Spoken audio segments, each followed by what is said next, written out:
Hey guys, thanks for tuning in. Today's video is going to be about my top 5 Zoan devil fruits. And yes, I know everyone does these, but I'm still getting the hang of talking into a mic and editing videos, so just cut me some slack. It'll help me voice my thoughts on more things, and it's also just fun to make, so just shut up and listen. Also, please consider leaving a like and subscribing to the video because it helps a ton. Zoan devil fruits are separated into 3 main categories: mythical, ancient, and the normies. The way I set it up is literally just a mix of which ones I think are stronger, cooler, or just more useful than others, and just like a general mix of all that. I'm going to be starting from my least favorite and moving on up to my most. So without further ado, number 5. Inu Inu no Mi Maro Okuchi no Makami. Okuchi no Makami, which is Yamato's fruit. And of course this list is going to be mostly mythical Zoans since they're literally the most overpowered. Zoan devil fruits increase your strength and heighten your senses according to the animal your fruit is based off of, and when it comes to the mythical Zoans, they usually come with a secondary ability.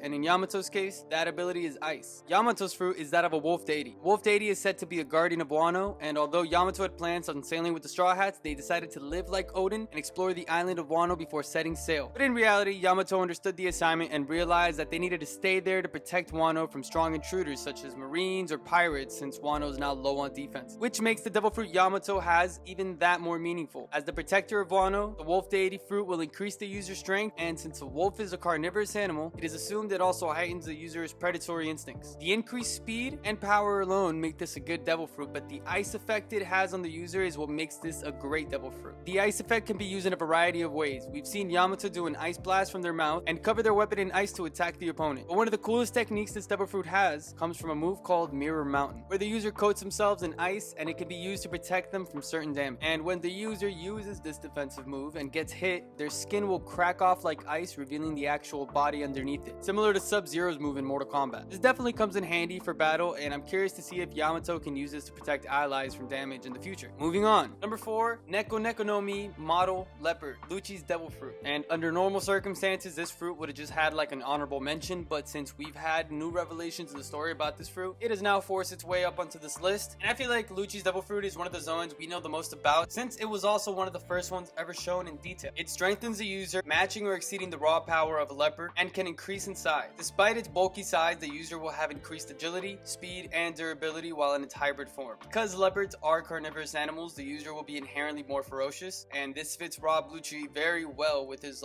killer instincts and bloodlust thing he has going on. Now, it was stated back in the day that awakened Zoan users would lose control of themselves and the animals would take over the user of the fruit or something, but in Rob Lucci's case, he was able to awaken the Zoan while keeping his original personality. The fact that Rob Lucci is able to keep his consciousness in his awakened form is an ode to his strength, focus, and will. Although what probably helps him is the fact that he himself is more ferocious than the animal that encapsulates his devil fruit ability. Rob Lucci is a scary individual that has mastered his devil fruit to the max. In his awakened form, he is a slimmed down version of his hybrid form. He has an even greater strength and speed boost, and his body's kind of like a cheetah mixed with a leopard looking kind of thing. We don't know yet if his awakened form will have any other type of abilities, but the fact that Rob Lucci was able to master it to this degree makes it a top 5 Zoan to me. So moving on to number 3, one of the most loathed characters in all of One Piece was the wielder of this devil fruit, and it seems like it was wasted on this character. The Hebi no Mi Maro Yamata no Orochi could be one of the most broken devil fruits if it was wielded by a worthy user. Yamata no Orochi is based off of a hydra from Greek mythology, and the previous wielder of this fruit was Kurozomi Orochi. The main attributes of this fruit are the usual physical buffs of all the Zoans, but being a mythical Zoan, it has a very peculiar ability. The user of this fruit can have up to 8 heads, and each head counts as a separate light. So in the manga, it took them 8 different times of beheading this motherfucker just to finally kill him. In Greek mythology, the Hydra's head will continuously grow back without actually killing the Hydra until you burn the cut. And although One Piece is a different story and not all inspiration has to be parallel, I think the Yamata no Orochi might still possess that power. The reason Kaido's beheading knocked out a life instead of just regrowing one was because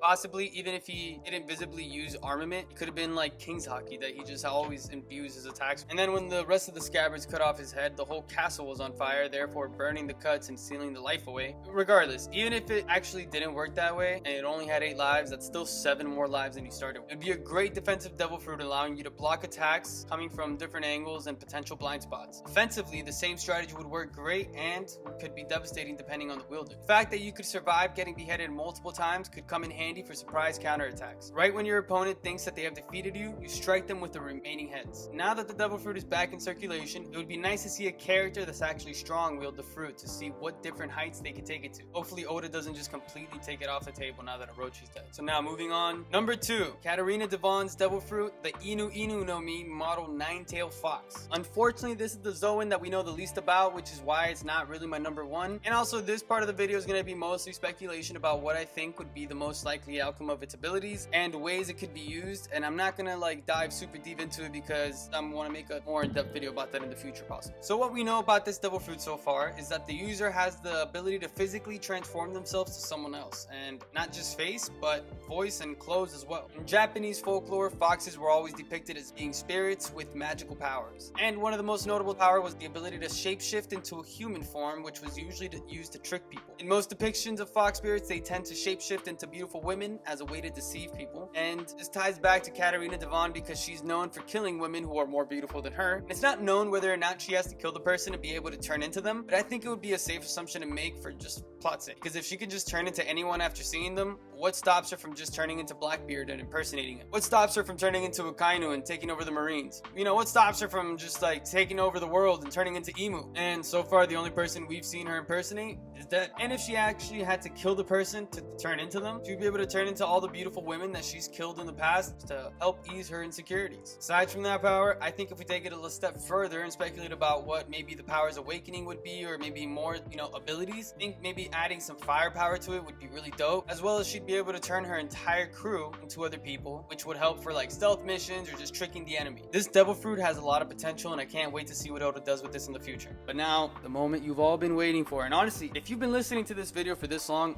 I love you. Thank you. Like and subscribe. But for number 1, Marco's devil fruit, Tori Tori no Mi model Phoenix. Not only is Marco one of the strongest pirates in the story, being the second in command in the Whitebeard pirates, but the Phoenix devil fruit has to be one of the most broken devil fruits in the entire story. A phoenix is known to be an immortal bird that resurrects from its own ashes. Marco's phoenix abilities are similar in the sense that he is basically immortal. His devil fruit lets him turn into a fire phoenix with blue flames that don't really burn or have any heat, but instead they heal. We haven't really seen a full hybrid form yet, but we've seen Marco use phoenix talons or wings on his normal body, so he's done like a mix of it, but in reality we don't really know what it looks like. Also, Marco's devil fruit has a unique ability that makes it have similar properties to that of a Logia fruit, so he's kind of like a Zoan mixed with the Logia at the same time, which is crazy. We've seen him get cut, we've seen him get shot, and attacks usually just go right through him, just like a fire Logia would. He can do this whether he's in his regular human form or in his phoenix form. So offensively, it seems like this fruit just gives Marco like a serious like strength boost. It allowed him to take on 2 Yonko commanders with ancient Zoan devil fruits at the same time. Now it could just be that Marco is strong as fuck, which he definitely is, but he does this so effortlessly that it makes me think that the Phoenix fruit just has some serious strength behind it. Maybe it's just like the mythical class in general. And then he's also able to heal his wounds mid-battle, so we've never really seen him struggle, which in reality makes it hard to believe that anyone could defeat Marco if